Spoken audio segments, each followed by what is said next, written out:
Welcome to Ankeny Centennial High School. You have entered the jungle, home of Jaguars soccer. Our visitors for tonight's match are the Dowling Catholic Maroons and your Centennial Jaguars.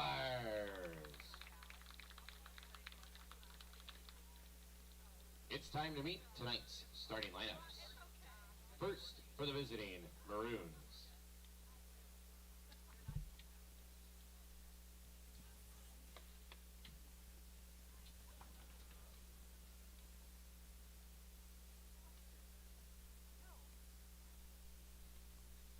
On defense, a senior, number 3, Owen Smarridge.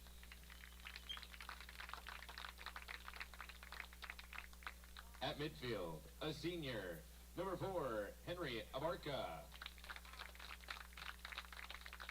At midfield, a senior, number 7, Ian Griddle.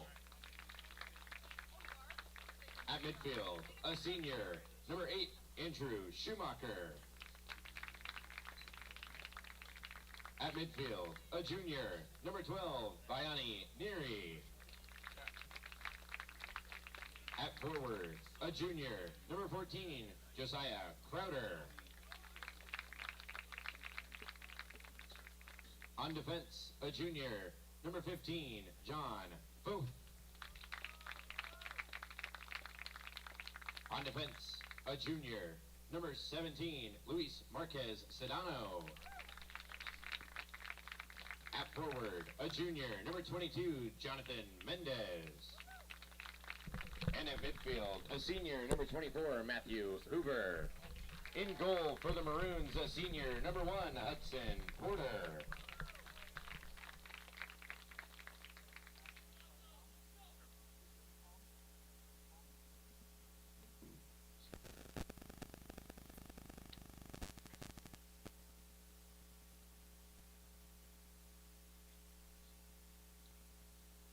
It's time to meet the starting lineup for your Centennial Jaguars. At midfield, a sophomore, number 2, Brock Brazeau.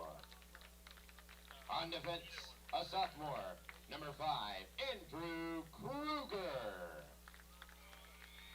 At midfield, a sophomore, number 6, Ben Ridlin.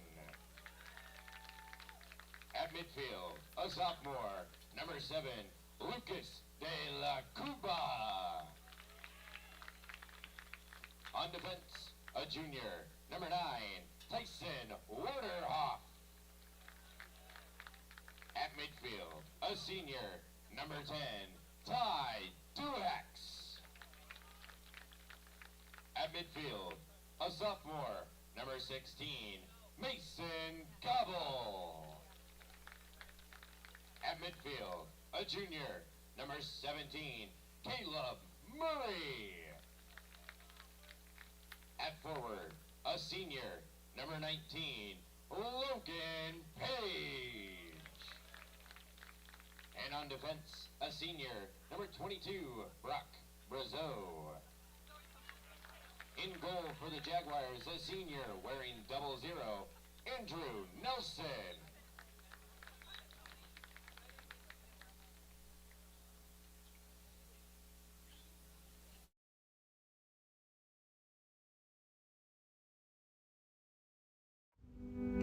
Freedom Tire is proud to be the title sponsor of supporting Jaguar student athletes through Centennial Digital.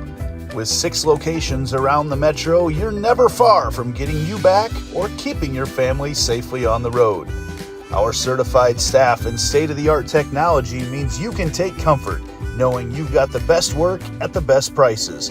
Come see us at Freedom Tire, a proud supporter of Centennial Digital.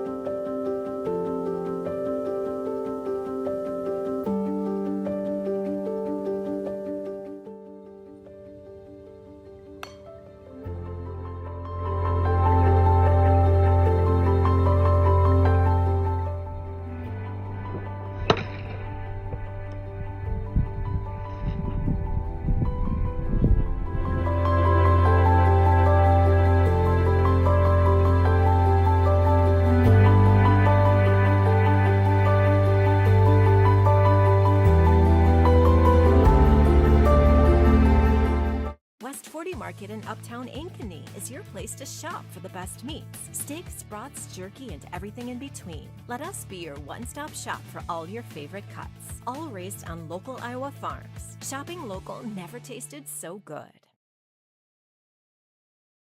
U.S. Cellular Prepaid lets you pick a plan that fits your needs. We don't deprioritize you like the other guys in their prepaid plans. With our great 5G network coverage that keeps you in the fast lane. Our 5G coverage is always along for the ride. Buy 1 month of service right now and get the second one free. U.S. Cellular, built for us.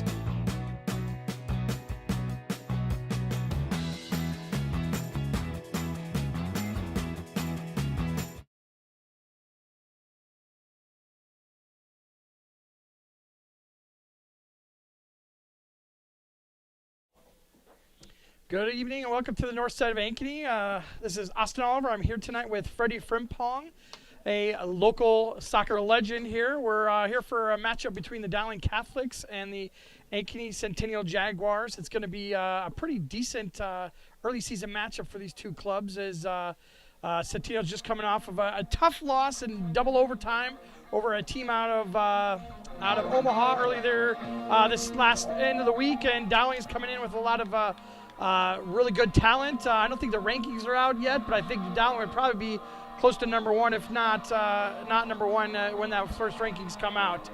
Freddie, what are you looking forward to seeing tonight in this match?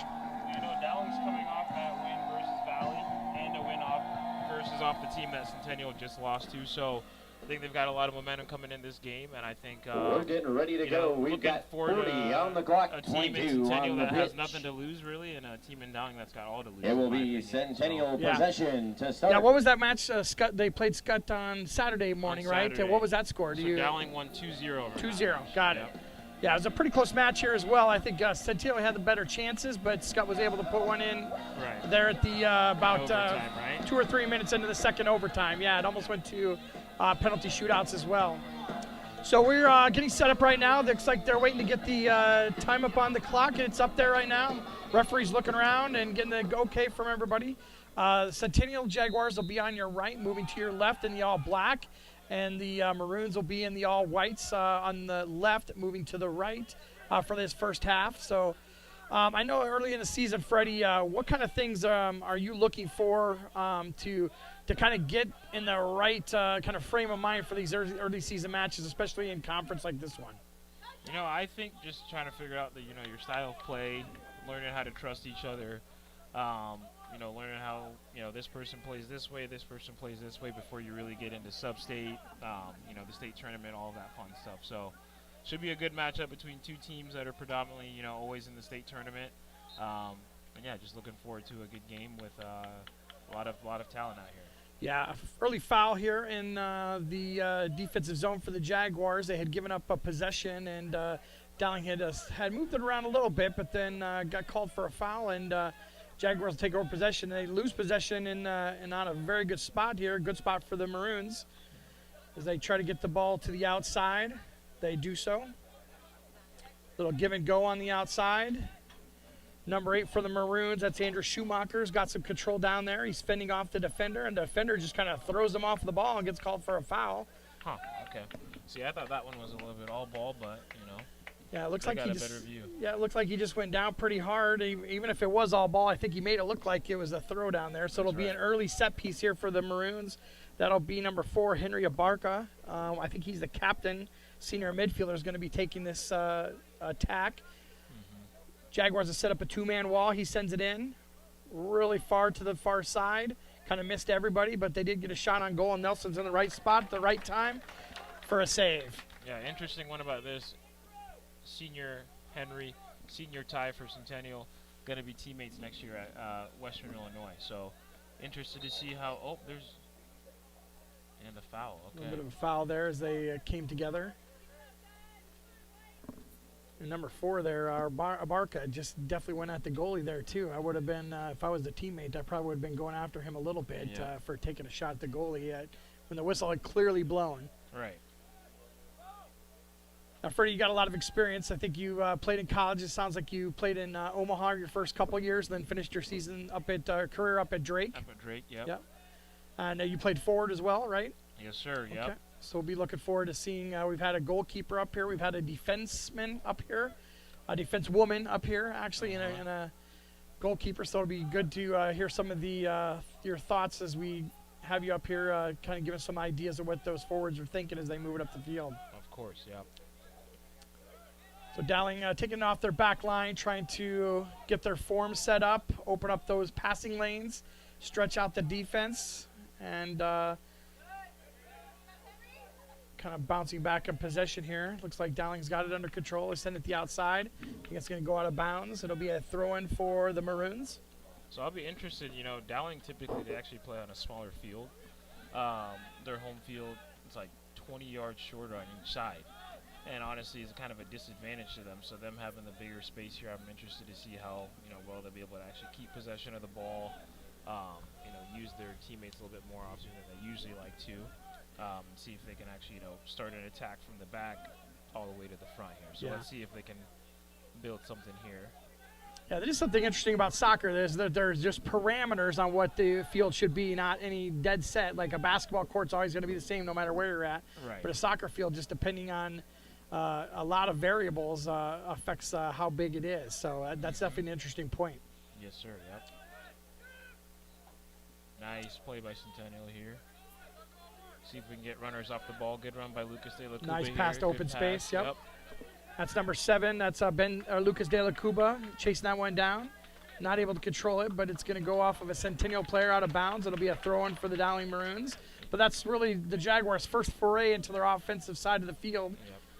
So they're going to be looking to build on that and get some momentum going that direction. Had a nice little fight for on the ball, and the AR is unsure which way he was going to show, but he does give the ball to the Maroons. So number 15 for the Maroons as well, John Foth, very experienced defender, actually plays on the same team as number 7, Lucas De La Cuba, and so that was an interesting interchange there. They probably know each other's game very well, and that'll be an interesting one as the game goes on. So. Yeah, that is an interesting variable with the club scene. It's a small grouping, right? But you have the elite players in those clubs, especially at this level. Right. You start to pare down, you start to get some of the more recreational players out once they get to the high school level, and you have like kind of your hardcore dead set players, and with there not being there's not just a ton of clubs in town, so you're definitely gonna have some crossover in where those are going to be affecting, and people are going to definitely be playing with each other. Yeah, for sure.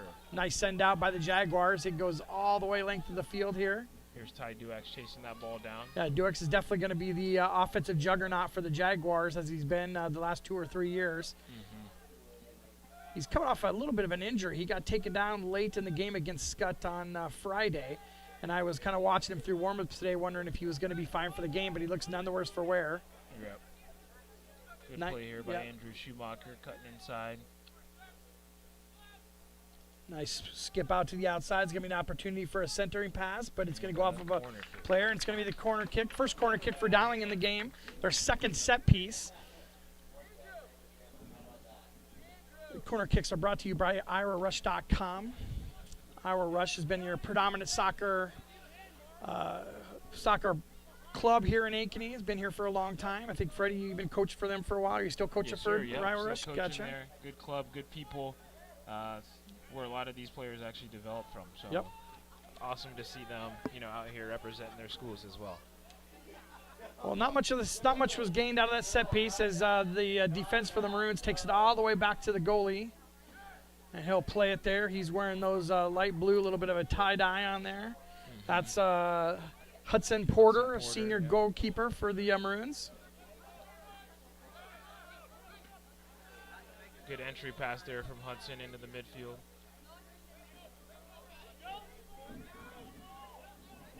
Great composure from Brazo there. Yeah. He's always so calm, cool, and collective on the ball, even when he's got a lot of people pushing into his space. De La Cuba sends it in the middle, connects with Duax. Duax tries to connect with De La Cuba, but goes off the foot, and possession goes to the Maroons. Oof, good play there by. Let's see if the ref gives advantage. Referee, no indication at all. Good feet by number 4, Henry Abarca there. Very skilled player with the ball. Good decision here to just go back to his goalkeeper and see if they can start another attack. Now, Fred, let's talk about that a little bit. You know, your layman at home is probably going to be looking at a play like that and be like, look like he's going the wrong direction. So what is he trying to accomplish as he cycles that ball back into his own defensive zone? What is he trying to accomplish? So the goal there, and obviously it didn't work out there, but, you know, by going backwards, you're inviting Centennial to step up, you know, out of their normal shape. And then by doing that, you leave more space in behind to play, like we're seeing now. Yep. You know, we started all the way from the goalkeeper. Now there's a lot of space to play in behind. And let's see if they can get something out of this attack here that started all the way back. And they did earn a corner kick out of it. So. Yeah, so I think that sometimes it's hard to understand that, especially when you're first maybe starting to play soccer or first times playing soccer. You know that what they're trying to do is stretch out that shape and the field.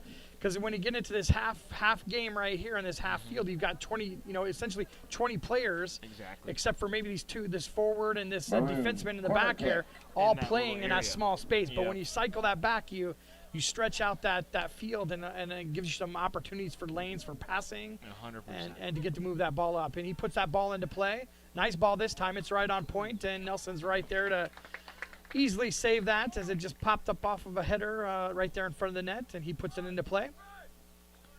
Andrew Nelson with his second save of the game.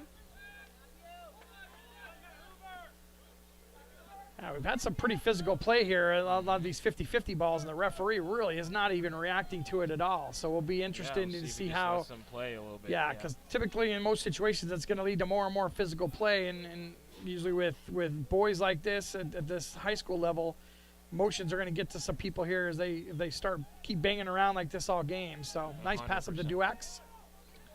See if Ty can create here off the dribble. Great little entry ball. Oh, a little miscommunication there. Logan Page with a touch, trying to meet up with Drew Kruger there off their line. That's Kruger, yep, attacking. You know, I think Dowling's had a couple clear-cut chances, so to speak, but Centennial, you know, looking to get into the opposition box a little bit. Yeah, you know, I'm expecting, you know, Dowling to have more of the chances here, but Centennial fending for their own, creating a couple of chances here early on, too. Yeah, Logan Page with the foul right here in front of us, just about 10 yards into his offensive zone. And number 17 for the Maroons, Marquez Sedano, will put that ball into play. A little bit of trouble over there as Brock Brazeau pressures, but the Maroons are able to play out of it.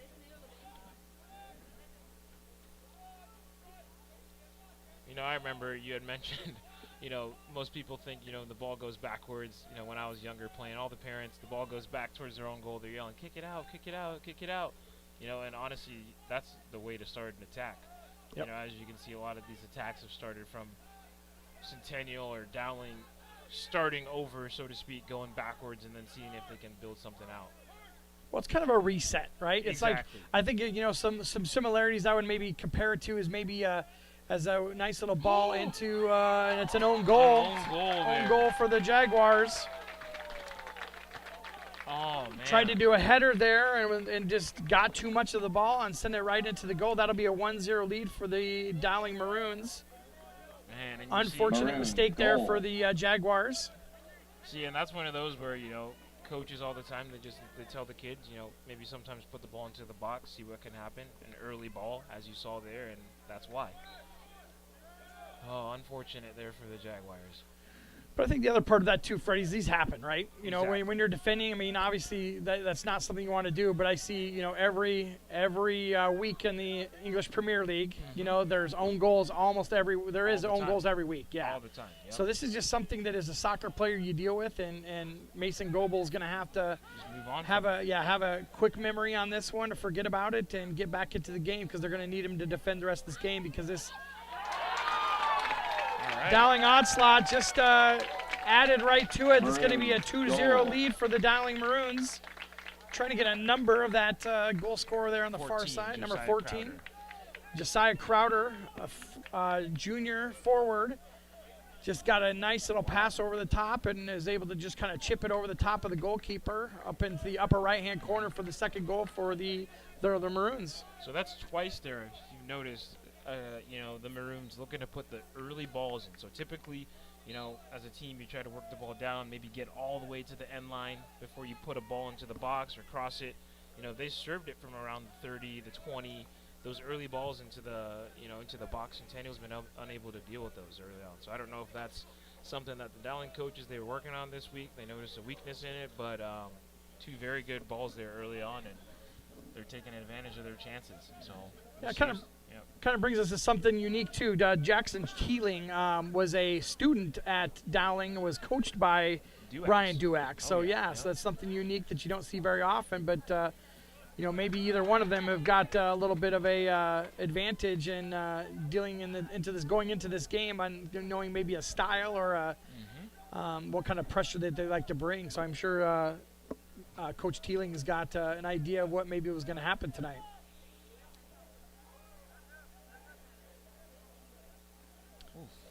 Nelson's playing with fire there as he's showing some footwork as a goalkeeper. They don't get to do that very often, and sometimes there's a reason why they don't. But the Jaguars staying on side here. The pass should have already probably gone in, but De La Cuba's pressuring up. Nice little ball into the box. That's Brock Brazeau. Well defended by the Maroons. It'll lead to a goal kick for the Maroons. That's twice that, John Foth Jr., he's a captain for the team. Excellent leadership, excellent defender. Just showing his experience there in defending that situation. And we have a first substitution of the game, number 9, Enrico Sartori Fernandez into the game. Looks like he's taking out Josiah, the goal scorer there, and then who's that, number 25? Yeah, maybe 25. Yeah, Drew Dunlap, senior midfielder.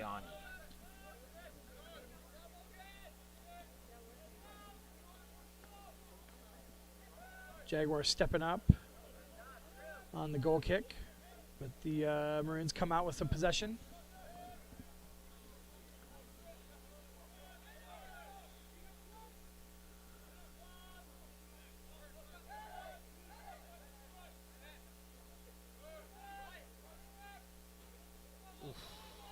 Wow. Nice little move to circumvent, a nice move into space. Andrew Nelson there, ready to come out of the box to play that one. I don't think if he wouldn't have played that one, they could have been in some trouble as well, because that was a nicely weighted ball into the middle there.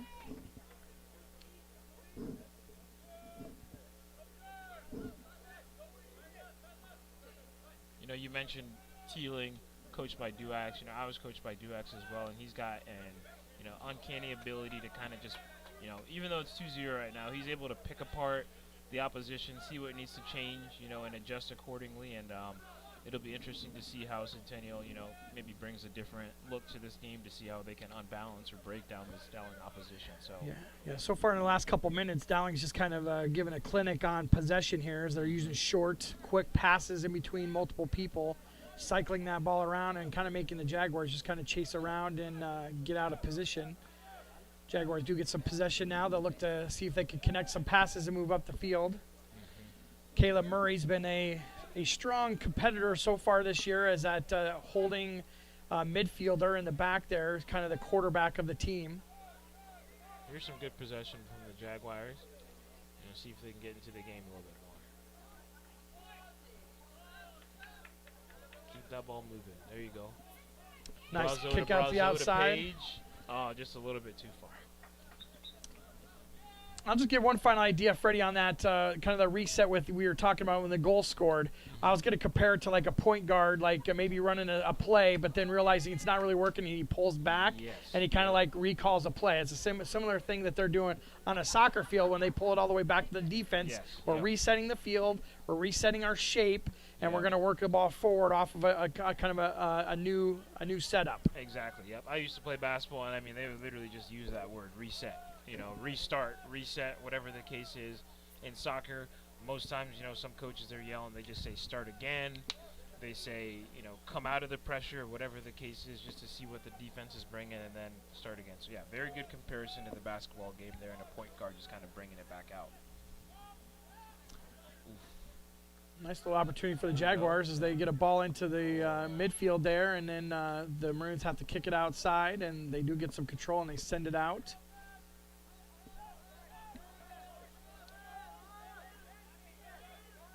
Ridlin with some footwork and draws a foul. He was very lucky he drew the foul because he had given up a ball in a really inopportune spot. Yeah.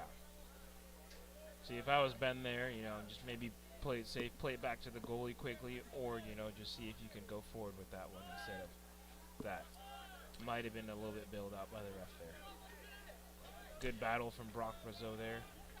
I think so far, really, the main difference that I've seen up here from the box here is that Dowling's able to connect passes when they get into that last third on their offensive zone, and that's really where the Jaguars are struggling. They're doing fine between the 30-yard line and the 30-yard line. They're playing 50-50 ball, but we're down here where you're having trouble connecting to get some scoring chances, i.e. right there is a great example.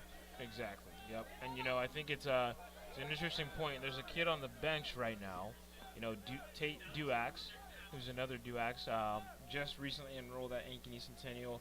Was unable to get cleared for today's game, but is going to be featured, you know, in the rest of the season. I think he's going to come and provide a different, you know, look for this Jaguars, very similar to what Andrew Heckenlabel, who's up in Minnesota United right now, would have provided for this Jaguars attack. So, you know, I think if he's in the game, you know, he's able to connect with his brother. They have a little bit of chemistry, and be able to connect on some of those passes that you're referencing there in the final third. So.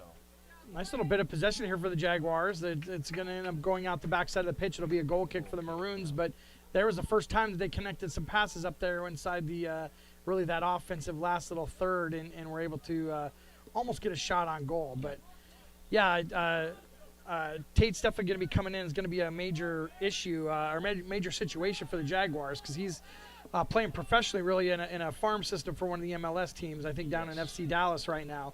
Yep. So he's been all soccer for the last couple of years, and he'll be able to make his debut. I think he's going to be available tomorrow at the earliest. I don't think they have a game tomorrow, but that would be when his eligibility comes into play. Yep. This leads to a corner kick for the Jaguars. Looks like Ty Duax is going to be the one stepping up, taking this corner kick. Once again, the corner kicks are brought to you by Iowa Rush, and you can visit their website at iowarush.com and see all their events, leagues, clinics, all the things that they do for Ankeny soccer programs, and check it out and get involved. Little counterattack here for the Maroons here, and it's just stalled there in the midfield as he does send a pass to the outside, but kind of maybe waited a little bit more. Could have kept on pushing that, kept that counter attack moving forward, but is unable to do so. And the Jaguars are able to get back and play some defense. Number 21 into the game now for the Jaguars, as well as number 24. So that's Ethan Sextro and 21 getting some early work here. That's Alan Mujakovic. In that, you know, what I mentioned earlier, Brian just doing a good job of assessing kind of what's going on and seeing what changes they can make. So, see if something changes here for the Jaguars. Nice pass to the so open stage. Sextro does a nice first touch there and settles it down right in front of him. Nice pass to Duax. Duax sends it in, and unfortunately, it was right where the goalkeeper was at, and he makes an easy save, just jumps up a little bit in their exact spot that he was in. So it's going to be interesting, you know, this matchup in particular. A lot of the ones around the areas, like we mentioned earlier, a lot of these guys are on the same club team now. So Ty Duax taking that shot versus his club goalie, actually. So, you know, him knowing a lot about what Ty does and where he goes, you know, very interesting to see that matchup. Yeah, could even be a situation that they have practiced before. For instance, that set piece. They probably tried scoring on each other on those set pieces like that. So 100%. And I know one of the things that these soccer players do on kicks like that is they may kick that kick 50 times. Yep. You know, and just trying to perfect that and be consistent, keeping that chest over the ball as you go up, just exactly like you said. Freddie is, you know, that those shoulders and that chest rise up and cause that ball to go up into the air. Yep. And you send it into the stands. And then, like I said, you see it all the way from rec all the way to the professionals. 100%.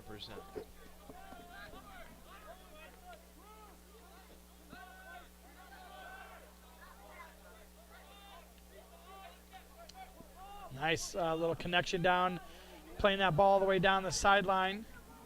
Going to be called offsides about the 20-yard line of the football field, but that'll bring it back up. It'll be a free kick for the Jags. I think the Jags got kind of lucky on that because I don't think that they were setting a trap on that one at all. I think they I think the Maroons ended up just kicking it out of kicking it just a little bit too early, or having the runner go too early instead.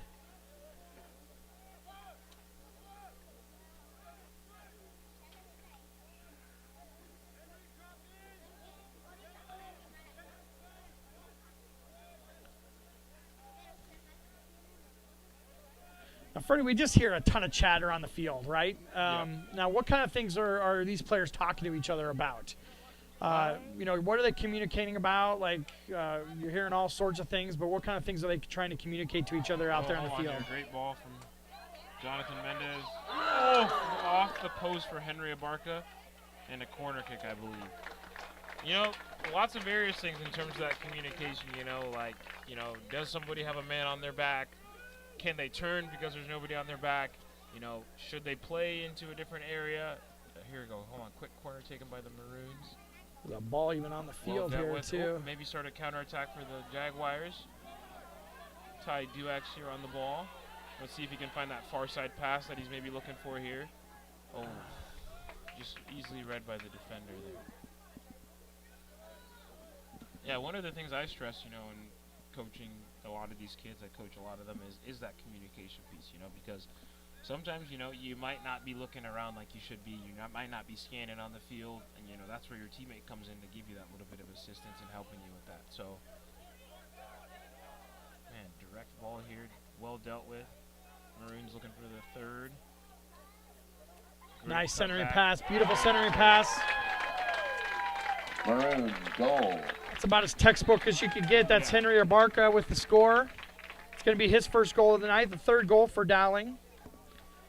But Abarca was just standing there waiting for the play as the outside forward just pushed that ball up and just perfectly centered that pass. Goal for the Maroons. Got about 12 minutes, just a little bit under 13 minutes here for the first half. It's a 3-0 lead for the Dowling Maroons. And I think they've really been the commanding force pretty much since the start of the opening whistle. Wow, I mean, that took 3 passes. Went from goalkeeper to center back to the winger to Henry, goal. Wow.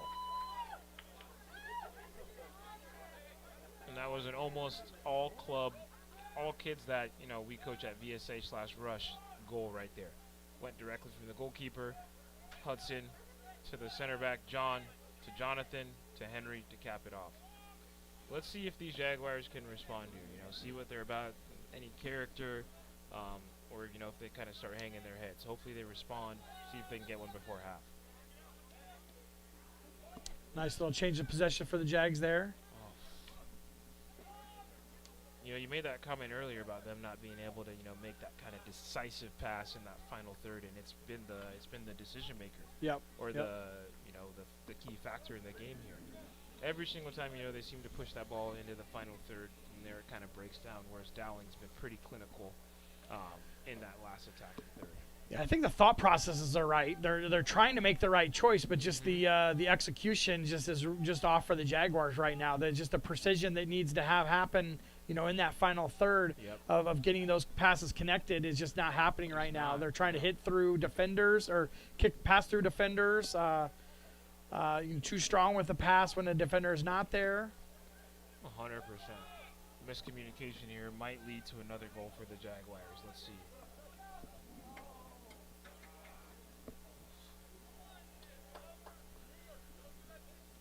Well, Nelson gets a ball here. He's going to roll it back into play. Surprised Nelson's not sending that ball further down with as much time as the ball spent here in the offensive zone for the Maroons and right in front of Nelson. I'd want to be getting that ball as far away from me as I could. The Kuba fighting on the sidelines there. The Maroons come out on top. Tight offsides call.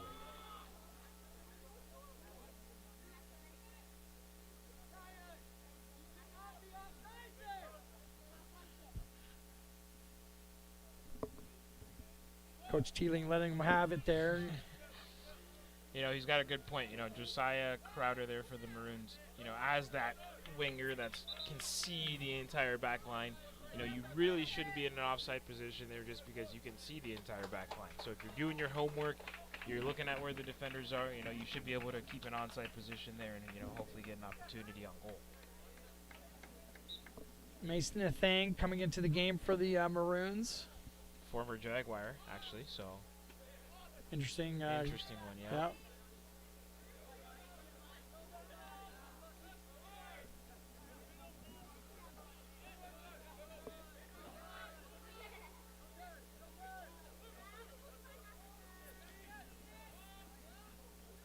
Nice connection to Sextro from De La Cuba. De La Cuba sends it in. See, once again there, thought process was right. Yeah. Thought process was right, but that execution, we just need to take it to that open space rather than putting it right through the defender.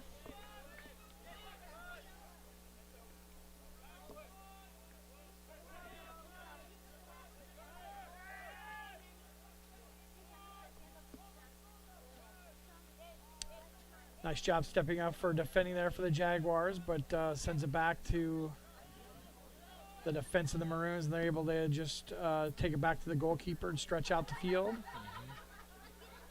See if any of these passing lanes open up, or if they're able to, you know, kind of skip those passing lanes and play into that space behind the Jaguars here. There's that ball that they're looking for. Bo Brazo well dealt with.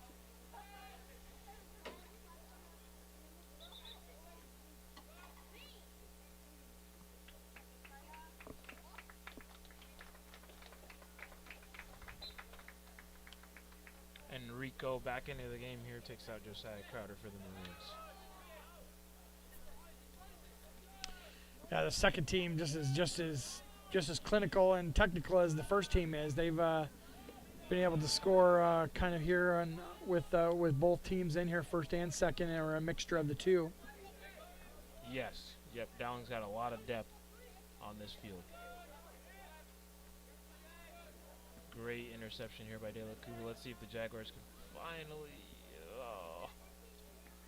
get an opportunity Nice here pass. on goal. Great ball. De La Great Cuba ball. sends it in. Great It's tackle. going to lead to a corner kick for the Jaguars. Nice little connection between 2 or 3 passes. Finally able to get some things happening for the Jaguars, and leads to an opportunity here. Corner kicks are brought to you by Ira Rush at irarush.com.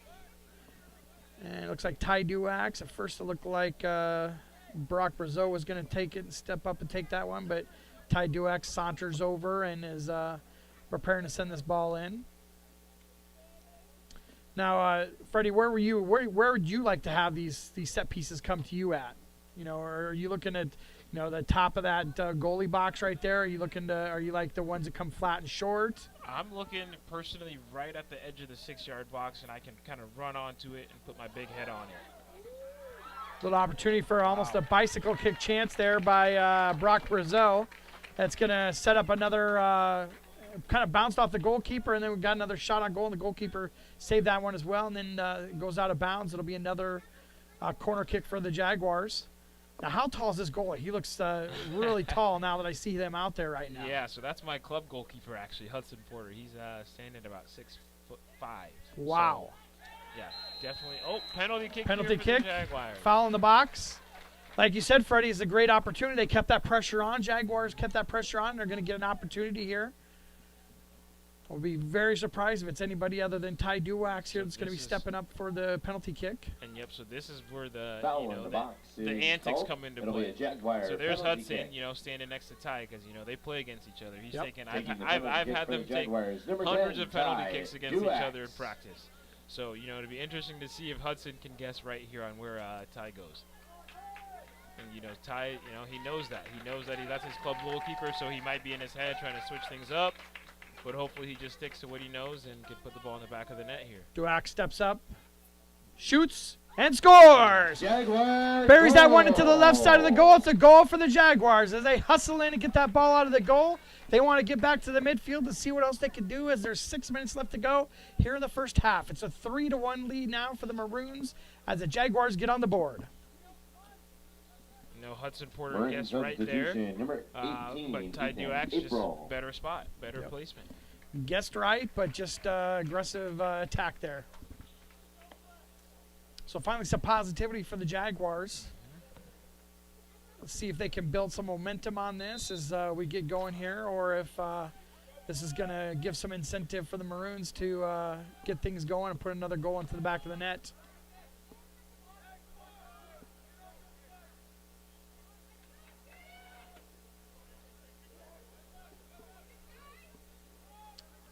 Offside. Offsides. Just must have been barely. He's got to snap that. AR over here has got to snap that flag and let his mid referee know that there was an offsides.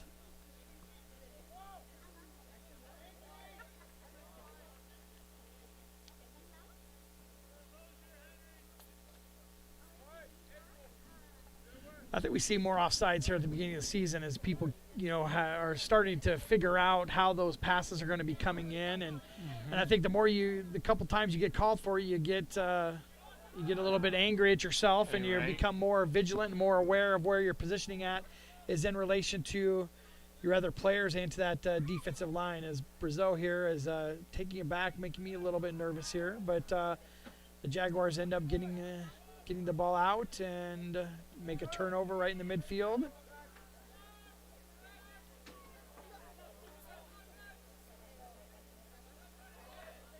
Dowling tries for a nutmeg there, but the defender's in the right place.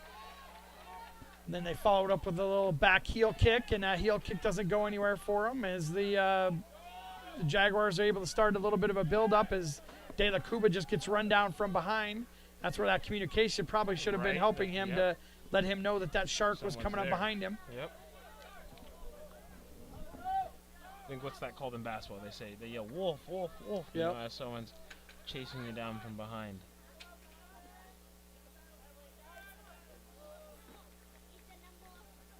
Be throwing for the Maroons. Murray, nice job stepping in front of the receiver there and is able to get some possession here for the Jags. Good ball. Oh, offsides again. I do not know about that one.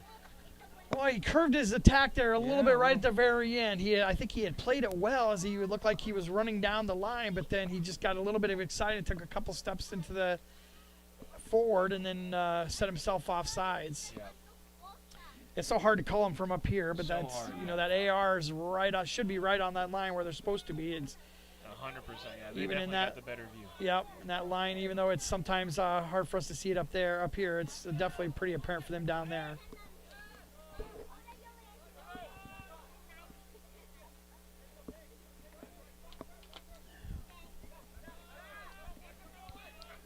Got a new cameraman tonight. Grady's helping us out doing the producing and the camera work tonight. We welcome him.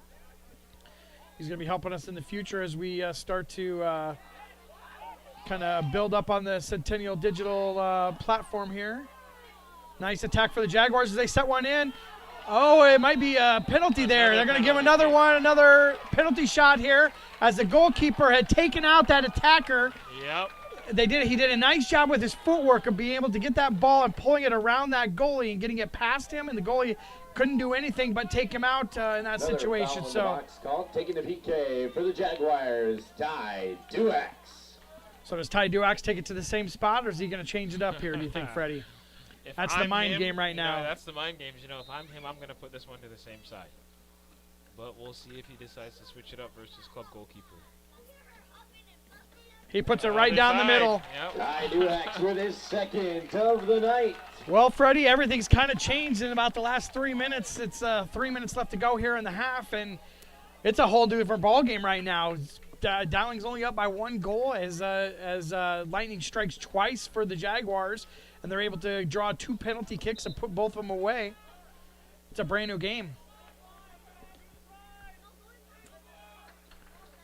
I think kind of the crazy thing too, Freddie, is that I feel really like Dowling's dominated the match, really. 100%. But the Jaguars have just kept pressing, and they put themselves in a position to be able to draw those fouls and be able to capitalize on the opportunity that those 2 penalty kicks gave them. Wow. Yeah, and that's why football or soccer, as we call it here, it can be a crazy game, because if you looked at this game and you were watching and there wasn't a scoreboard, you'd think Dowling's winning this game 10-0. Got a yellow card coming out. It's going to be awarded to one of the Dowling players as he'll have to come over and take a seat. That's number 7, Ian Gretel. that's going to be pulled off here, and he'll be replaced here, expressing some frustration, maybe with the non-call down there in the box. I mean, I kind of watched that same call, and I don't think it really was anything that warranted a card or a penalty down there or a penalty shot. But Gretel's even voicing his concern to his coaching staff as he's received that yellow card. Number 10, Raymond Molina, a junior midfielders come in to take his place. He gets his first touch right there, and nicely weighted ball to the outside as number 22 chases that one down, Mendez. And the Dowling Maroons are back in business as they send a center across that very easily could have been trouble for the Jaguars, but it trickles harmlessly to the other side.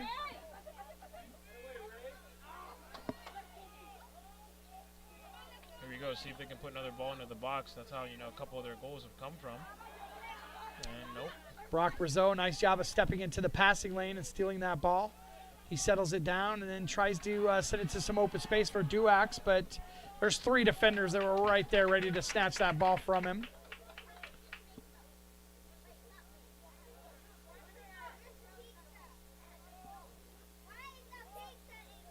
Bo Brazeau sends that ball up.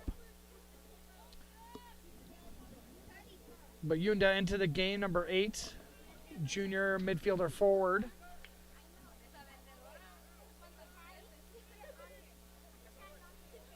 The complexion of this game has completely changed, with those couple of calls and those couple of goals. See if maybe the Jaguars can nick a late one here and make it a tie ball game heading into halftime.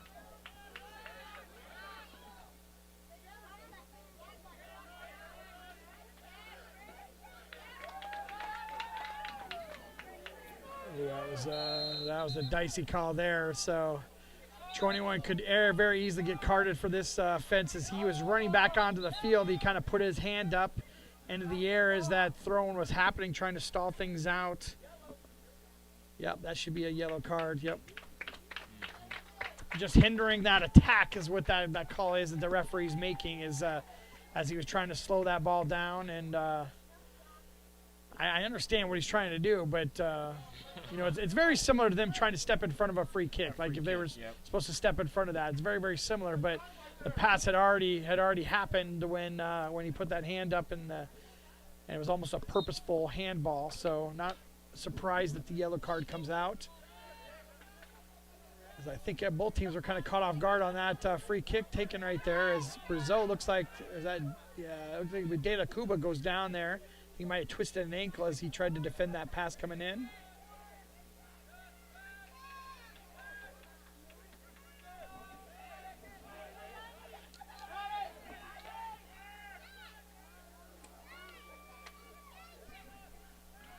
Jaguars just see this one. Send this one out of bounds. Send it out of bounds. Kick it out of bounds. Yeah, there we go. That's going to send him to half. Your score, Freddie, a super interesting first half there. 3-0 lead by the Maroons. It's pared down to a 2-3 lead for the Dowling Maroons as we go into the halftime here. We'll be back in a few minutes with a few words from our sponsors.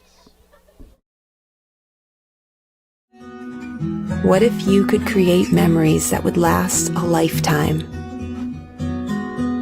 That would be pretty cool. Well, now you can.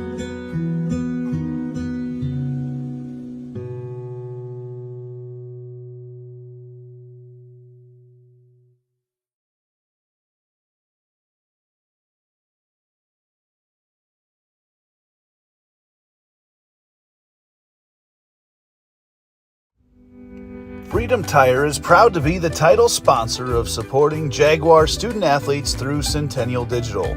With 6 locations around the metro, you're never far from getting you back or keeping your family safely on the road.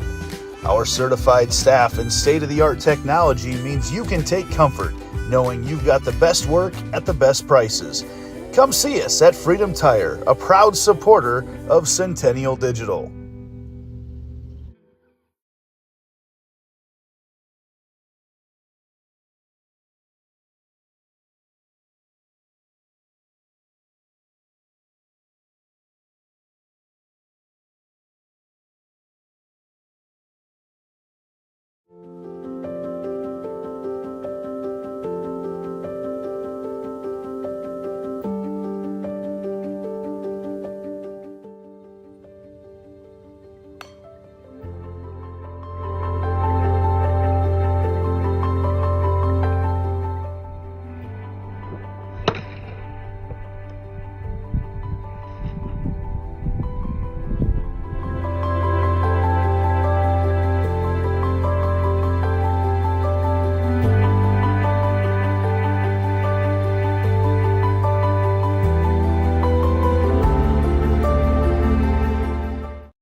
Market in Uptown Ankeny is your place to shop for the best meats, steaks, brats, jerky, and everything in between. Let us be your one-stop shop for all your favorite cuts, all raised on local Iowa farms. Shopping local never tasted so good.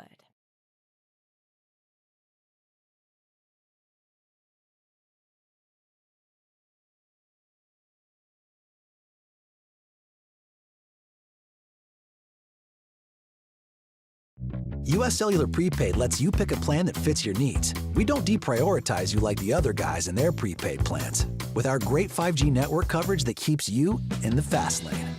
Our 5G coverage is always along for the ride. Buy 1 month of service right now and get the second one free. US Cellular, built for us.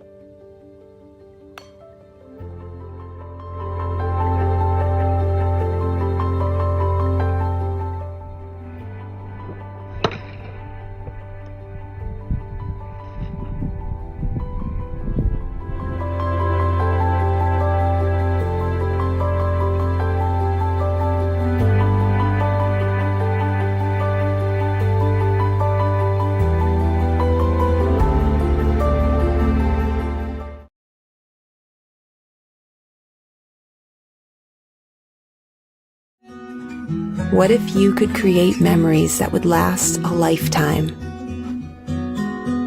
That would be pretty cool. Well, now you can.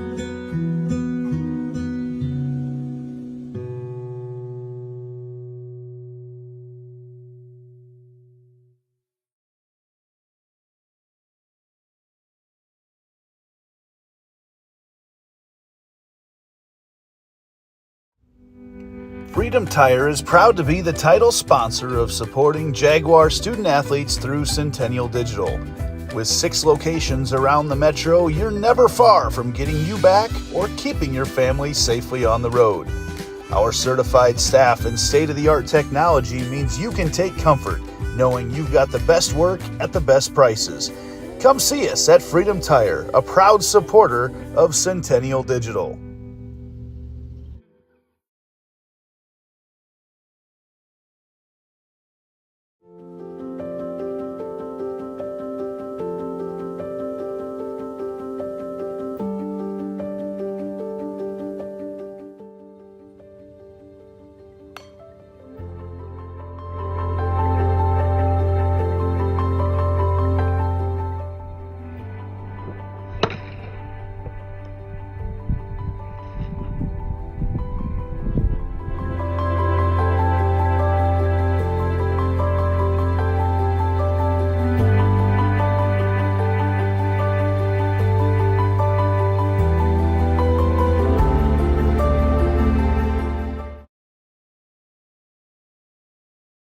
West 40 Market in Uptown Ankeny is your place to shop for the best meats, steaks, brats, jerky, and everything in between. Let us be your one-stop shop for all your favorite cuts, all raised on local Iowa farms. Shopping local never tasted so good.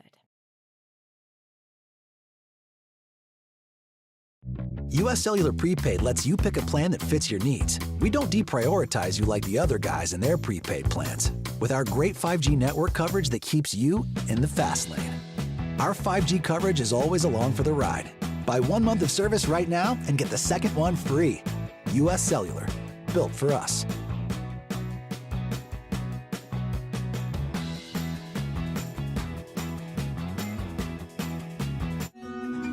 What if you could create memories that would last a lifetime? That would be pretty cool. Well, now you can.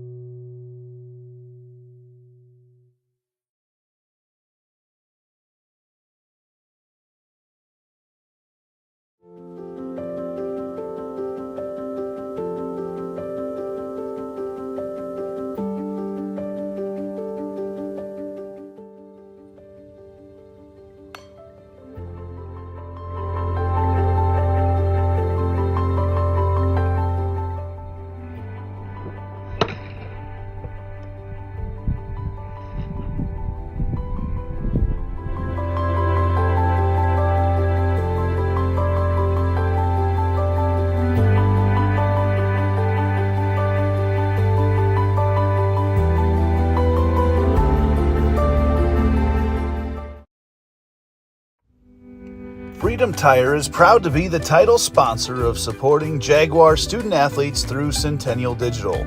With 6 locations around the metro, you're never far from getting you back or keeping your family safely on the road. Our certified staff and state-of-the-art technology means you can take comfort knowing you've got the best work at the best prices. Come see us at Freedom Tire, a proud supporter of Centennial Digital.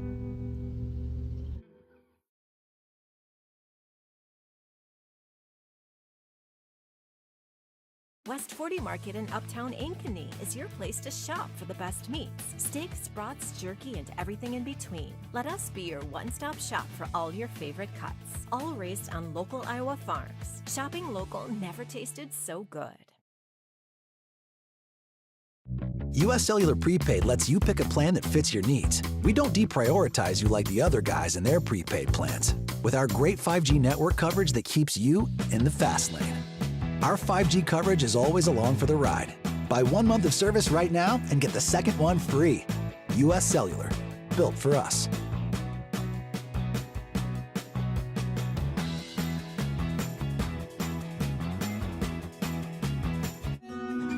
What if you could create memories that would last a lifetime? That would be pretty cool. Well, now you can.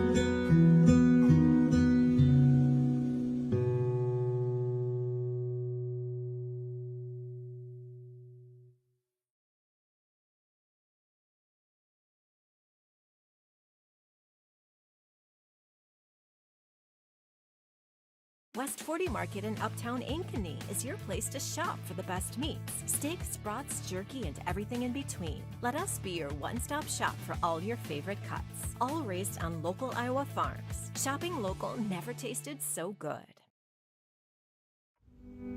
Freedom Tire is proud to be the title sponsor of supporting Jaguar student athletes through Centennial Digital. With 6 locations around the metro, you're never far from getting you back or keeping your family safely on the road. Our certified staff and state-of-the-art technology means you can take comfort knowing you've got the best work at the best prices. Come see us at Freedom Tire, a proud supporter of Centennial Digital.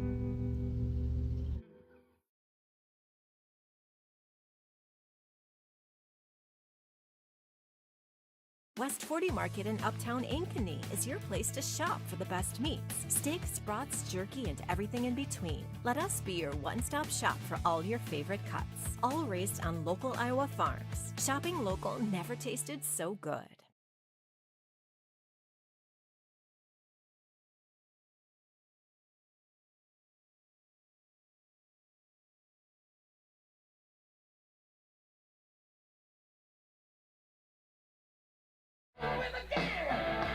This is Austin Oliver here in North Ankeny. We're coming back to you after halftime. Got the halftime music playing in the background. I'm here with Freddie Frimpong. He'll be entering back into the booth here shortly, but we had an exciting first half. Scores 3-2 in favor of the Dowling Maroons.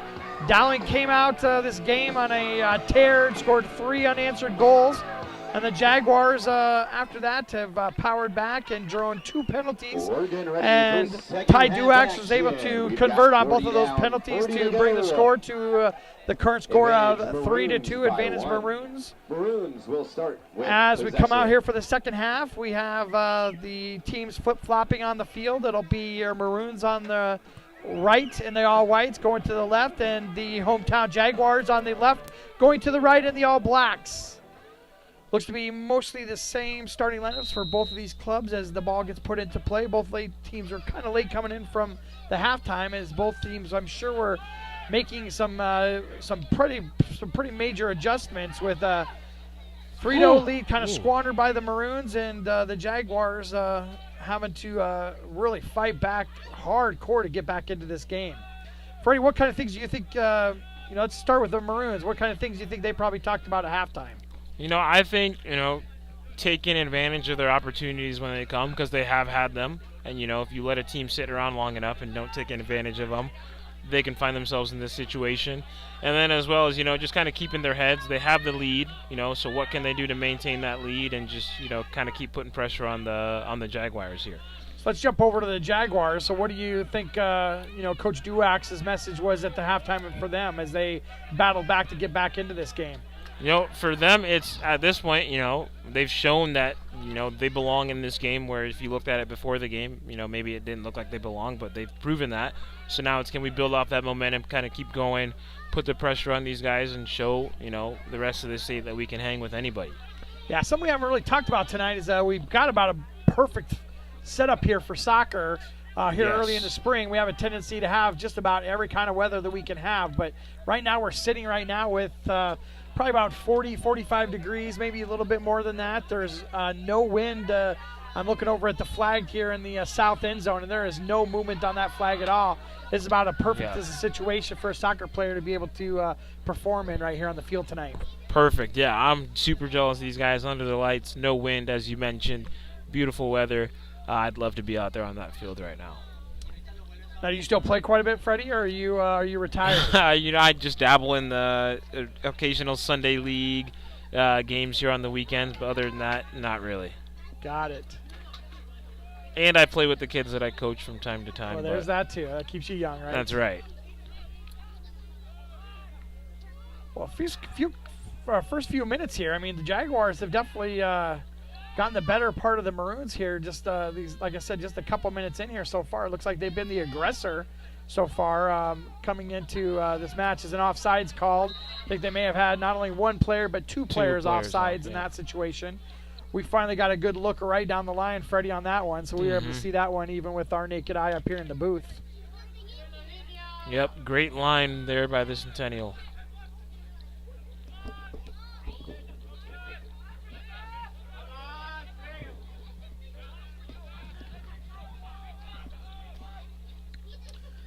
Nelson's really far out of the goalkeeper right now with these people pressuring down. He's going to almost find himself into some trouble, but it's that Brazeau that fights for that ball. It could have been a disastrous little turnover right there in the defensive zone of the Jaguars. Dowling was ready to capitalize that and put that someplace, but Bo Brazeau somehow just fought tooth and nail and got that ball out of bounds and allows the Jaguars to be able to reset. Yeah, Brazeau lucky to get out of there with that one. Responded well to losing the ball, and let's see if they can hold off another Maroon attack here. Foul called on the Jaguars on the far side, right on the edge of the field. It'll be a free kick for the Maroons.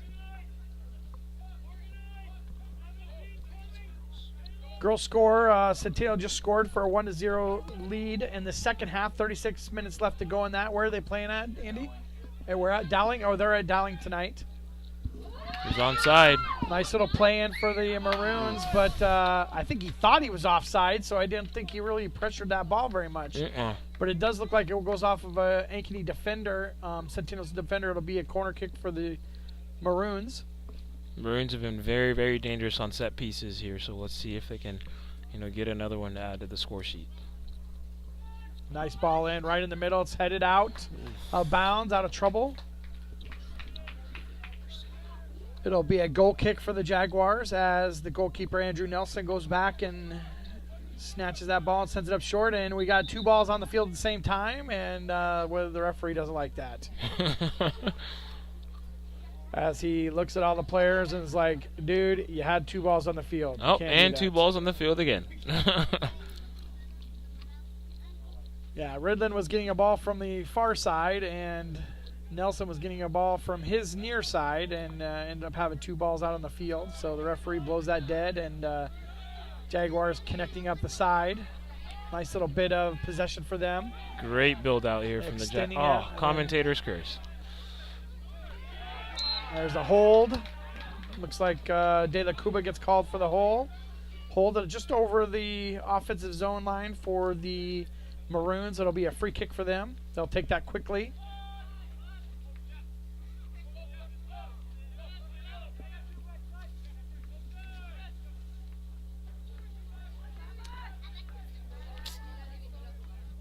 Well-played ball in there for the Maroons to kind of track down. It gives up a possession to the Jaguars.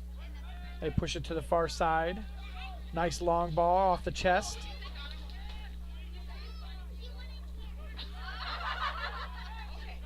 Page trying to move that ball down, just isn't able to control it for as long as he wanted to, and gives up possession. Be a throw-in for the Maroons. Kind of been an interesting one here to start off the half. No team really, controlling the flow of the game here. It's kind of back and forth. See if the Maroons can kind of establish possession like they're used to. But I think the kind of thing I'm seeing, though, too, Freddie, is that where we saw in the first half was Dowling being technically dominant. I don't see that happening so far in the second half so far. Nope. So we'll see how they connect up with, and they don't connect at all. And Ridland sends it halfway down the field, out of bounds.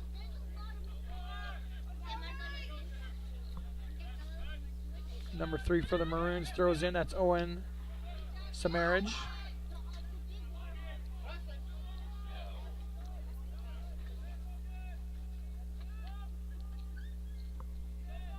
See if they'll put another early ball in. That's how they scored a couple of the goals. And just as I say that they don't have a lot of possession here, Freddie, I get proven wrong as they get a ton of possession in their offensive zone. That's the commentator's curse, as they like to say. They're going to keep it there. They cycle it around the back, get it down the sidelines. De La Cuba with the steal. Sends it out to Kruger. Kruger centers it to the far side. Page is going to try to track that one down, but the goalkeeper, Porter for the Maroons, is able to just go out and take care of that one and end that attack for the Jaguars. More direct play here from the Maroons. See if they can start Freddie, an we attack. talked about this in some of the other previous broadcasts as well. Like, as a forward, how do you like that goalkeeper has a nice opportunity for the Jaguars, take a shot and it goes left. That goal kick, do you like the soft throw-ins, the short takes with the roll-ins, or do you like that long ball going all the way down the field? So I am a huge proponent of seeing if you can, start with a shorter pass, see if you can attract that pressure from the defense, and then see if you can open up a few passing lanes, see if you can exploit them that way. I'm not opposed to the bigger kick, so to speak, sort of start the attack from higher up the field, but I think there's more success and more beauty, to start an attack from all the way back from your own defensive third. So, yeah, I think that's probably some of the other things that some of those maybe those couch watchers at home, watching a game, they just assume that the best opportunity is to kick that far as you can down away from your goal. But yeah, there's definitely some method behind the madness of taking that ball short and building it up from the backside. 100%. And here's an exact example why. Nice flip on the field by the Maroons there. Gets them some open space. The two Jaguar players converge on that one and kind of end that attack, but then give up the ball again.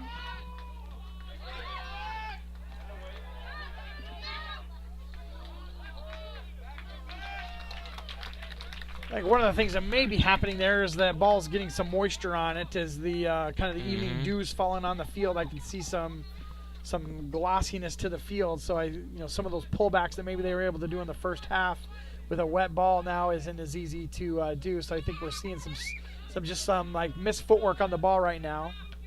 I think that ball looks wet, doesn't it? Oh yeah, 100%. As the nightfall comes, the field's gonna get a little wetter, the ball's gonna get a little wetter, game's gonna speed up.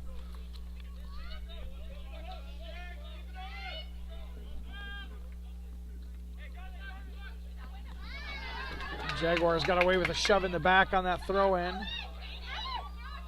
Nice slide tackle. Is that Brazeau in there again? Looks like he takes the worst aware for that and takes a shot to the back of the thigh, looks like. That is not what you want to see right now if you were a Centennial Jaguar. So we'll take a quick break while, well, maybe not. Maybe it looks like he's up to his feet, and I think that is Bo Brazeau right there, right? I think that is, yep. It's been a key piece for this Jaguar defense ever since his sophomore year. So that'll lead to a corner kick for the Maroon off the deflection out of bounds off of Brazeau's thigh, and he puts it into play just a little bit too long. But header on the far side, tries to get into play, but Nelson does well to rise above the scrum and snatch that ball out of the air.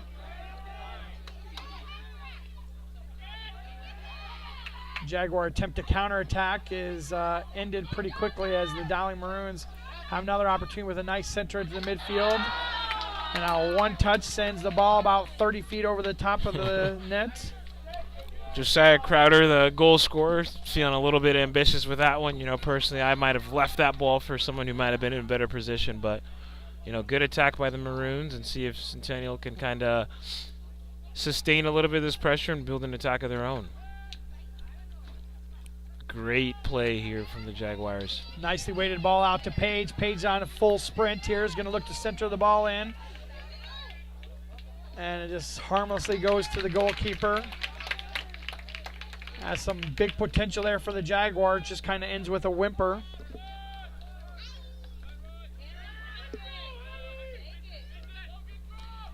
Kruger was on that far side as that Page went down there, just waiting for that ball to come across to him, and just never materialized. Mm-hmm.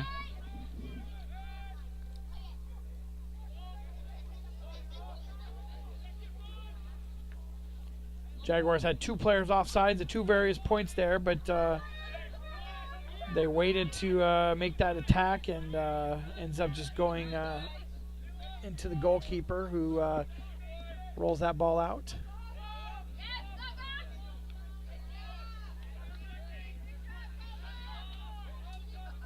And Porter definitely's got a good leg on him. He's putting those balls pretty far down here for the offense to be able to run around. Nelson comes out, plays that perfectly. The correct choice for Nelson as he comes out and swallows that ball up right off the toe of one of the Dowling forwards and one of the defenders there as well. And Nelson waves on his defense, so he's going to take this ball long.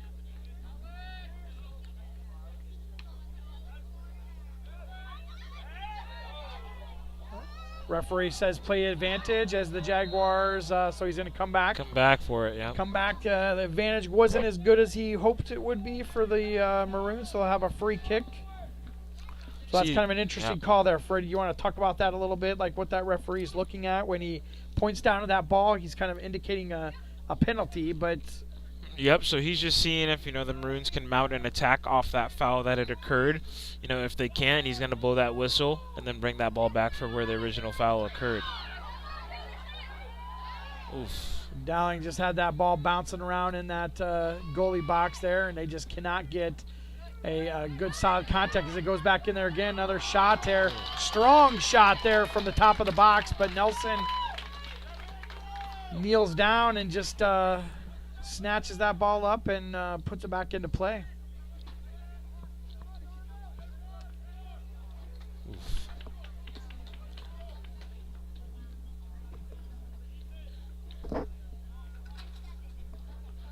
Trying to figure out who's on that far side over there that's playing with Brazil. Brazil's on the inside, the middle back. But Mason Goebel. Okay, Goebel. Okay, number 10.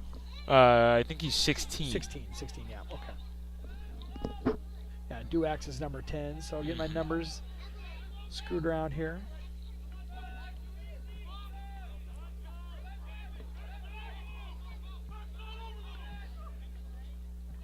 Nice little heel kick in the middle there to keep that play moving forward.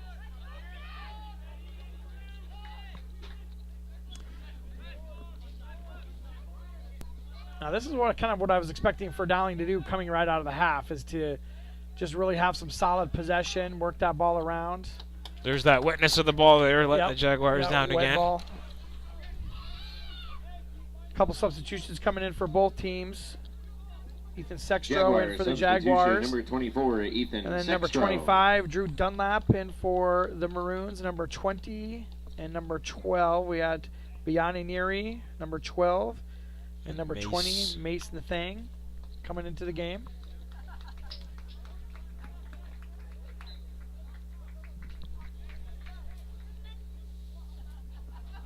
Be throwing for the Maroons. Nice little give and go there. Oof. But Nelson at the right place at the right time knocks that down and collects the ball. Let's see how much longer these Jaguars can sustain this pressure from the Maroons here.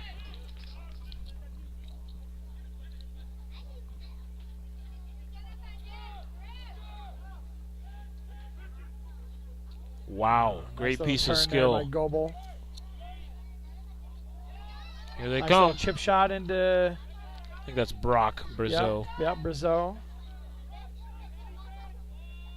Well dealt with by John Foth from the Maroons. Maroons send that one long, and they're able to collect it right on the edge of this line, and they'll send it back to Porter, the goalkeeper.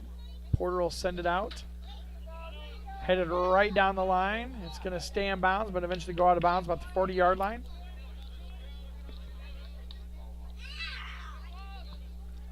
Where then takes the ball back to Nelson, the goalkeeper. Murray lets that ball go by, runs it down, but the defense for the Maroons steps up and gets that ball away from him. Sending the ball all the way to the outside.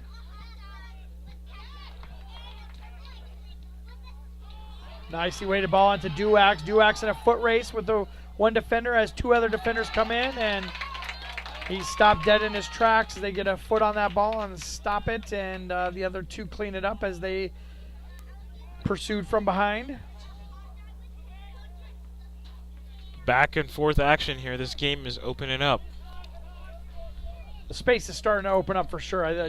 Freddie, I think you're exactly right that the longer passes are starting to become starting to connect a little bit and getting some people in some open space.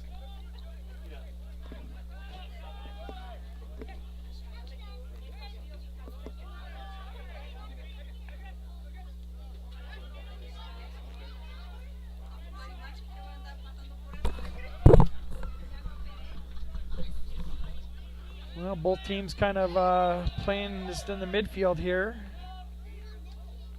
Dowling wanted a foul there, didn't get it.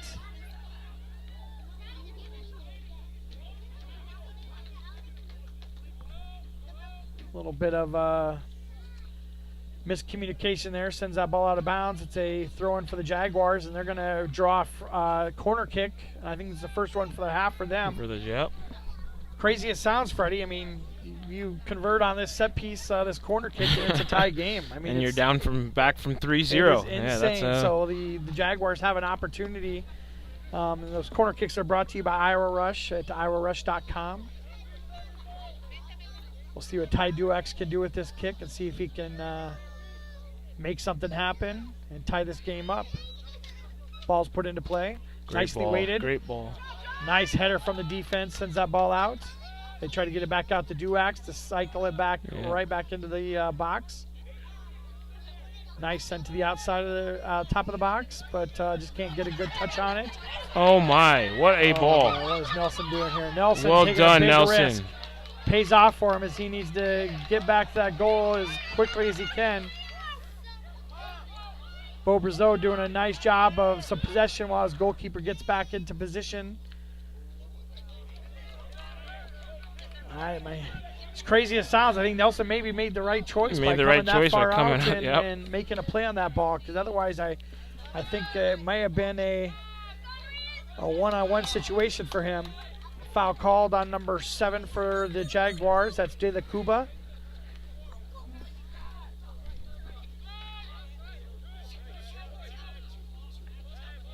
Nearing the halfway point of the second half, still 2-3 for the Maroons. Nicely weighted ball into the forward section for the Maroons. Wow, Jaguars close one there. Nelson coming out off his line pays off. Again, it's only a matter of time here before I think one sneaks in for Dowling with the amount of pressure that they're putting on the Jaguars. Yeah, I think the defensive line for the Jaguars is playing with fire right now, Yes. and I think like you said, the lightning can strike at any time. But these Jaguars showing some resilience, some strength.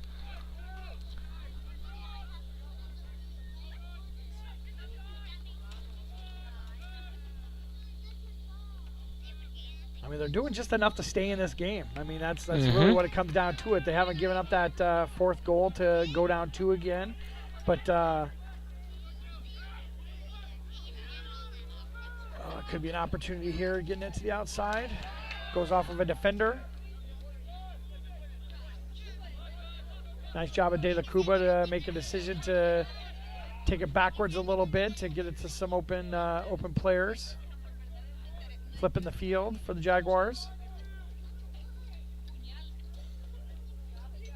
Decent centering ball.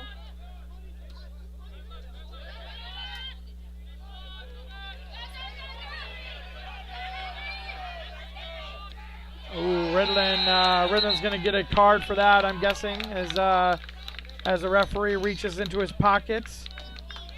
It's going to be a card for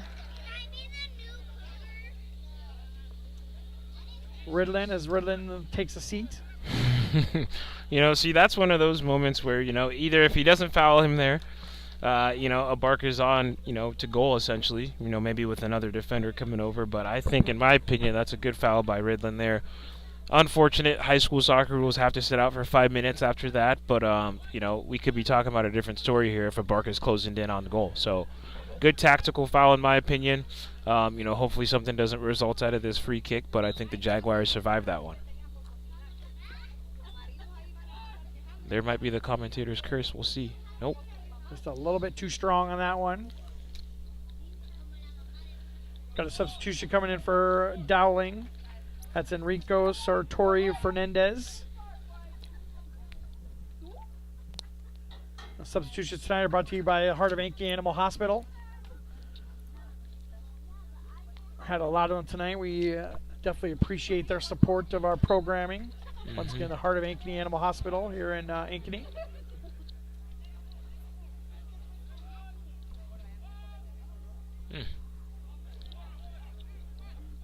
It did look like it did go off of a Dowling player there. Is that what they're saying, or maybe not? No, I think Centennial, or not Centennial, Dowling. They're just pushing down we're just pushing down their pressure down here a little bit. Okay, there it is. Yeah, throw in for Dowling.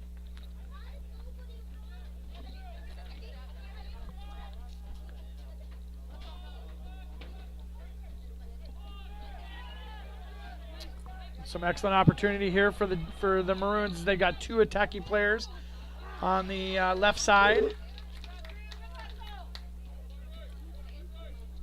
Talk a little bit about Ben Nelson's positioning. He's just been really pretty steadfast at his positioning tonight, especially here in the second half of these shots that are coming from a little bit further out than what he experienced in the first half, but still solid play. Playing the advantage here for the Maroons as there was a foul called, but he went ahead and that was the advantage. Yep. Went and released the foul.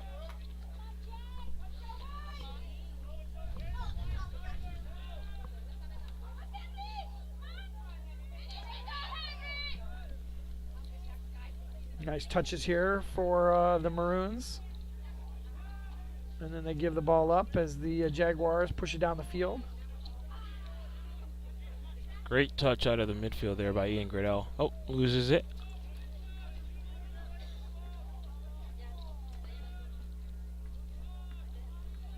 De La Cuba with a nice little finesse shot to kind of split two defenders and get it to the outside as the Jaguars cycle it back.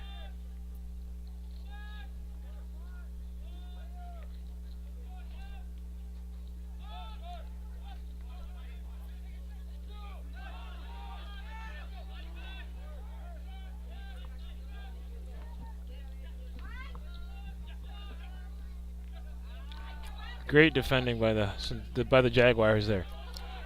Nice ball to the outside.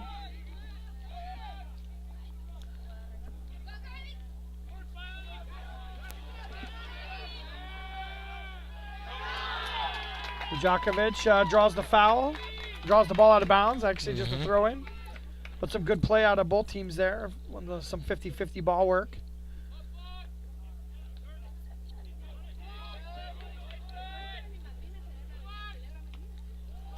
Nice header back into play for Warderhoff.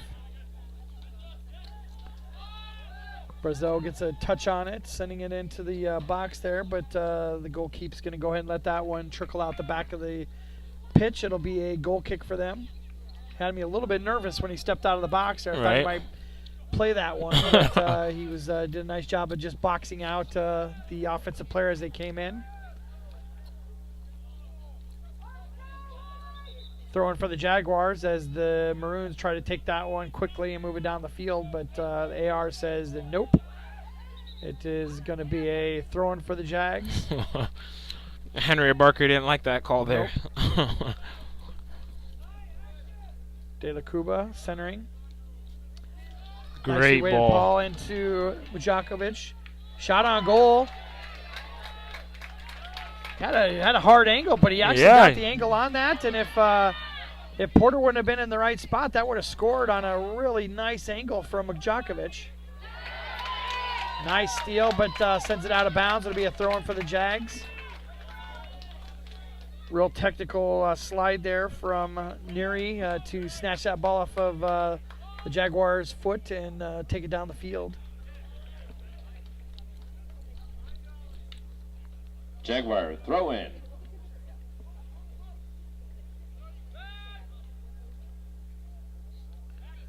De La Cuba with some good footwork. Trying to draw the corner, but it's going to bounce off of him. Bounce off of him, unlucky. Yep. Entering into the last 15 minutes of this game here. It's been a back and forth one, Can't really see who's going to end up winning this game.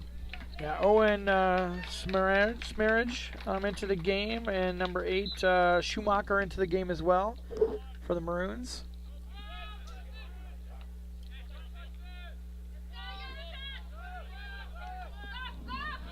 Nice ball into the Maroon territory.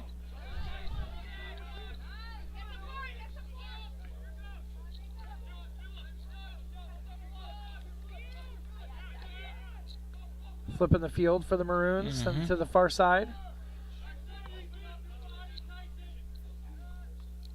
Nice work on the outside from that Jaguar defender.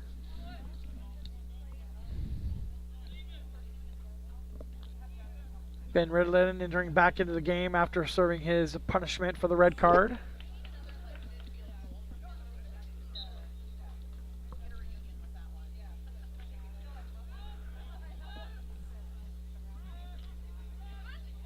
Misplay by the Jaguars there is going to lead to an opportunity for the Maroons, but the header just goes off center. Forward there that headed that ball off acknowledges the center. Is a nice job there putting it into play, giving him an opportunity.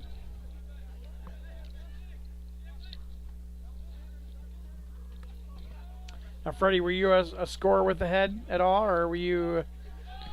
It just depends. The ball comes into the box towards my head. You got to be brave. Where some people like to close their eyes. Just got to keep your eyes open. It might hurt a little bit, but it's only going to last a couple seconds if it does hurt. So just got to be willing to put your body on the line for your team in those moments. So. Yep. It's definitely an interesting dynamic as the kids get older, and that becomes more of a part of the game. It definitely changes those corner kicks and some of those attacking set pieces. It definitely looks a lot different when those headers come into play. Right. Because up till 12U, they're actually not allowed to even use their head. Yep. So. De La Cuba just tried to shrug off of a defender.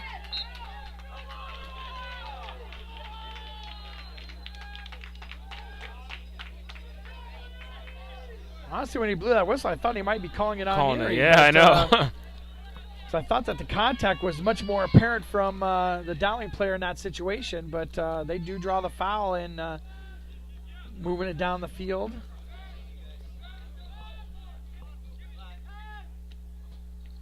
Field flip for the Maroon.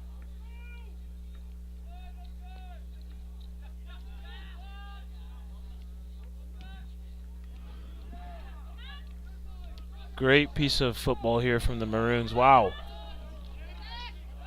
Oh, nice little touch there by the defender as well. Mm-hmm. Werdehoff definitely was calm, cool, and collective right there. Was able to just get enough of a toe touch on that one to knock it off track. But that little give and go there that the Dowling Maroons were running down the sidelines was very pretty as well. Lead to another throw-in for the Maroons.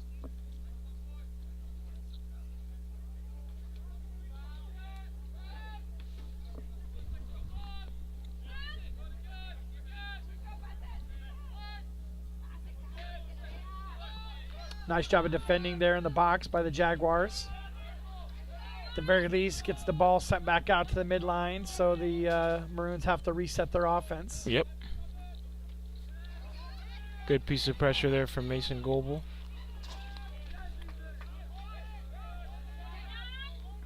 Oh, nice touch by De La Cuba. Tries to connect with Duax, but just can't do it. Nice little drop it for Page. He's onside. He's going to get a touch here. Goalie comes out. It's maybe going to go off the goalies. Looks like the goalie may have taken an injury here. Taking a hit to the head. Oof.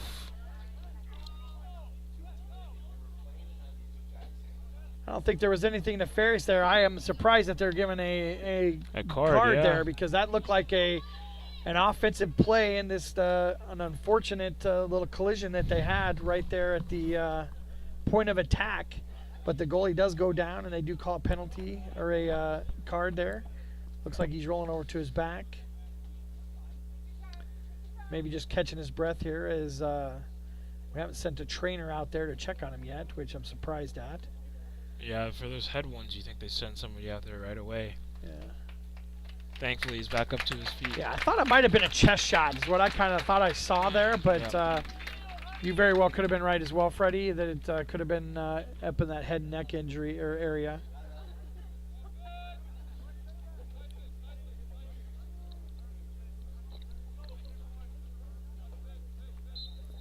Looks like he's none the worse for wear, so he'll put the ball back into play.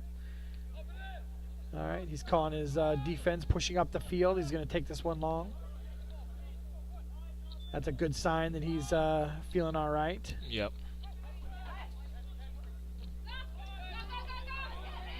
Opportunity here for the Maroons. Nice one-touch settle, sending it into the middle of the field. Senders it.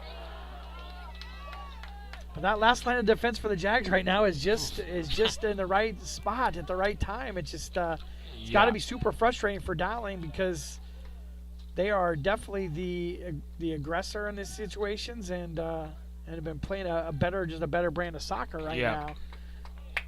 But the Jaguars have kind of made it a little bit of a fight, like a bar fight here. They've dirtied up the play a little bit, just enough to stay in this game. Yeah, definitely presenting a challenge here for the Maroons that they've been unable to unlock here in the second half.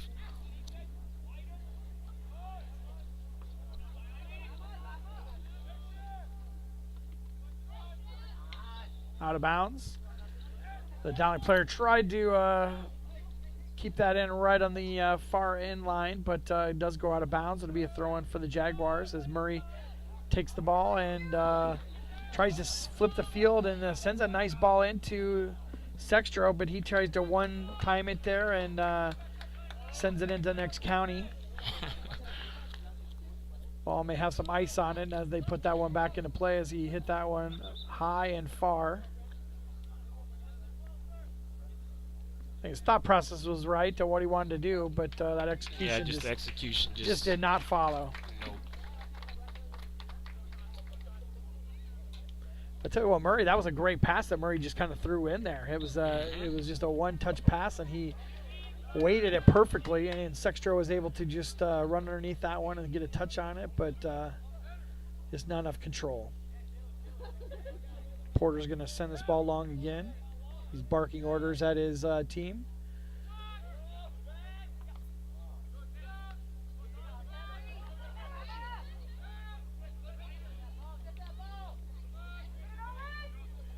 Redland sends it back outside to Sextro. Sextro slows it down a little bit, centers the ball in. Attacking ball. Very easily could have had their equalizer right there. Great opportunity. Sextro with a great ball into the center there. I think he even had two people that maybe could have even separated a little bit there as they made that attack.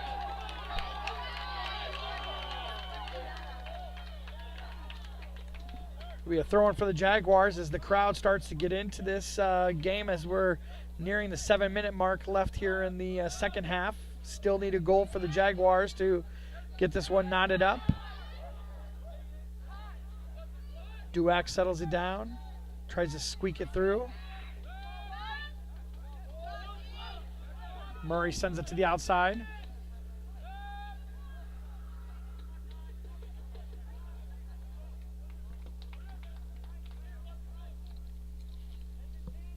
Momentum's shifting here. You know, the Jaguars starting to apply a little bit of pressure, see if they can sneak one in, equalize this game. Murray settles it down. Nice connection with De La Cuba right in front of the box. And then the Maroons send that one out. They take it all the way back to Nelson.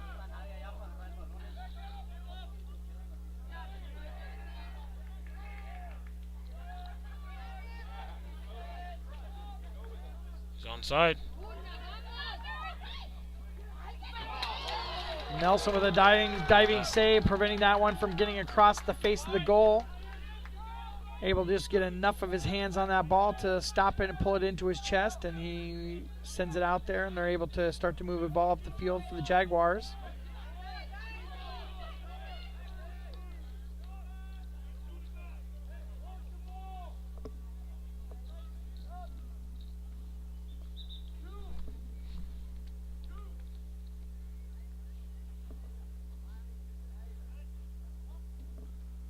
Looks like number 24 for the Maroons coming back into the game, Matthew Hoover, senior midfielder defender. Part of Ankeny Animal Hospital substitution. Number 8, Schumacher leaving the game.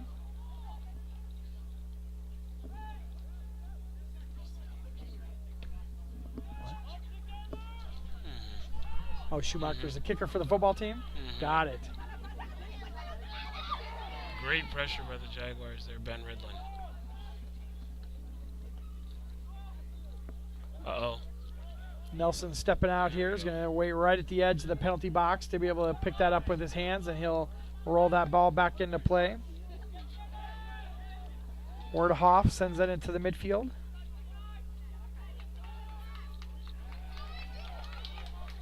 Sorry. Bayunda with some touches on the far side. He's coming as a sub here in the second half. Had a little bit of play in the first half as well. Maroon defender gets taken down, and Maroon midfielder gets taken down. It'll be a free kick for the Maroons. It will be interesting to see how Dowling, you know, if they play into a little bit of game management here, kind of wear down the clock, you know, take a little bit longer on each substitution, each free kick, each ball that goes out of bounds. See if they can wear out that clock here. Haven't really seen them doing it yet, but I mean, this would be about the time that you'd probably start to see that happening. The subs will start coming in frequently and one at a time instead of in groupings.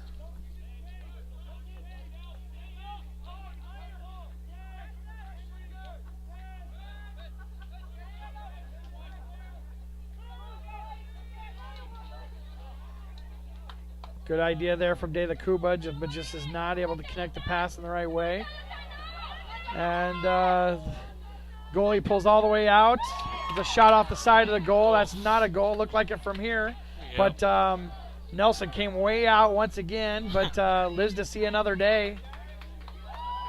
He's made some good choices tonight and coming out and being aggressive on that ball.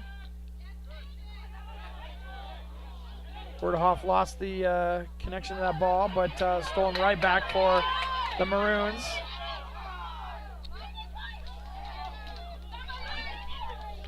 Not going to be able to keep it in bounds. Unable to keep it in. Great hustle by number 17, Luis Marquez there. Yeah, I think he knew that it was off him on the sideline there, so it'll be a goal kick for the Jaguars. Seconds are... Oh, no, we got a stopped clock here.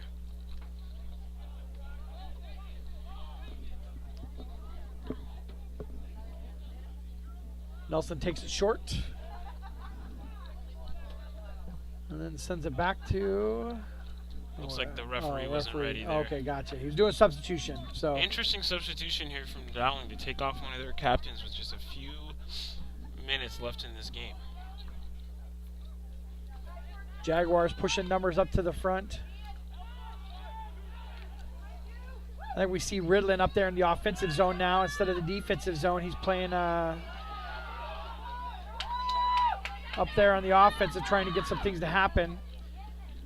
You know, in hockey, Freddie, we see like they pull the goalie. Obviously, they're not going to pull a goalie in a soccer match, but what kind of things do you do when you need to be aggressive about getting that final goal? Is there tactics that you do as a offensive team to try to generate that goal? Yeah, so one of the things, definitely be changing up the shape. So at this point, in my opinion, if I'm Brian Duax here, what does it matter if they lose this game by 1 versus 2?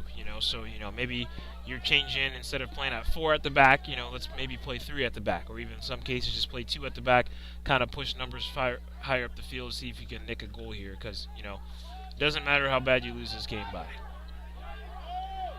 Sends it outside to Brazeau. Brazeau's got a good opportunity to make something happen. Sends it into some traffic. The ball's bouncing around. It's got everybody's feet. Goes off of the goalie, and Dowling sends it out. Unbelievable. Great opportunity for the Jags. Save. Great defense by the Dowling Maroons. The Maroons commit a foul right outside the box. It's going to be another great opportunity for a set piece for the Jaguars and a really dangerous spot for the Jags. Time's winding down. We're just over a minute, so they're going to want to take this as quickly as possible, get as many offensive players as they can as Duax steps up, sends the ball in. 1 minute remaining. Uh-oh. And a lot of trouble here for the Maroons. Maroons are going to have an easy goal as they send it in.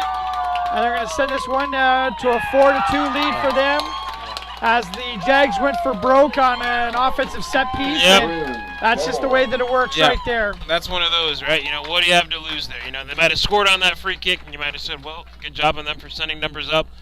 They conceded, and that's just the way it goes sometimes. So the ball makes its way back to midfield as the Maroons score another goal. They take the lead 4-2 over the Jaguars on an open net score, which really, in fact, did end up kind of like hockey does, and when they bring that extra offensive player in and pull the goalie, almost exactly the same situation. Jags trying for some desperation here of just sending the ball down into their zone. The Maroons send the ball out of bounds as the time trickles off the clock. Just a little bit over 30 seconds left to go here. And yeah, that goal really took the energy out of that game here. Yep. But could have been in a pretty interesting last minute 30 here, even with Murray does a nice job of running that one Great down. Tackle. Calls no foul. 8, 7, 6. Nelson sends the ball deep, but it's just going to be a little bit too little, too late. Yeah. 1. As the Dowling Maroons take the win 4-2 over the hometown Jaguars. Valiant effort for the Jaguars, but just just nice technical showing from the Maroons pretty much the whole game here for them, Freddie. Yeah. What are your thoughts in conclusion of the game? You know what? I thought the Jaguars showed some resilience. Again, they came into this game being underdogs, not expecting much from it, and showed that they can compete till the end with a team that's going to contend for a state championship. So if I'm the Jaguars, I'm not hanging my head on this one. And if I'm the Maroons, honestly, I'm looking kind of, what can we do to make ourselves that much more resilient come, state tournament. So yeah, and this injection of an additional Duax into the lineup for the Jaguars could really make a big difference as they move forward. Yes. In this season, and it may change things for them pretty heavily. So yes, yep. It'll be interesting to see how that new addition to the team is going to play into it. And the Jaguars do have a lot to take momentum-wise into their next game, even though they come up short here with a 4-2 loss over the Maroons. Yep. Well, I appreciate you, Freddie, being here tonight. Hope you had a good time. We'll look forward to having you again in the future. This is Austin Oliver with producer Andy, as well as Grady, producing in the first half of this game. But we'll be back. What's our next production here? Friday night. Right here. We'll be back with some more soccer coverage. Have a good night, and we'll see you soon. Yes, sir. Take care. Freedom Tire is proud to be the title sponsor of supporting Jaguar student athletes through Centennial Digital. With 6 locations around the metro, you're never far from getting you back or keeping your family safely on the road. Our certified staff and state-of-the-art technology means you can take comfort knowing you've got the best work at the best prices. Come see us at Freedom Tire, a proud supporter of Centennial Digital.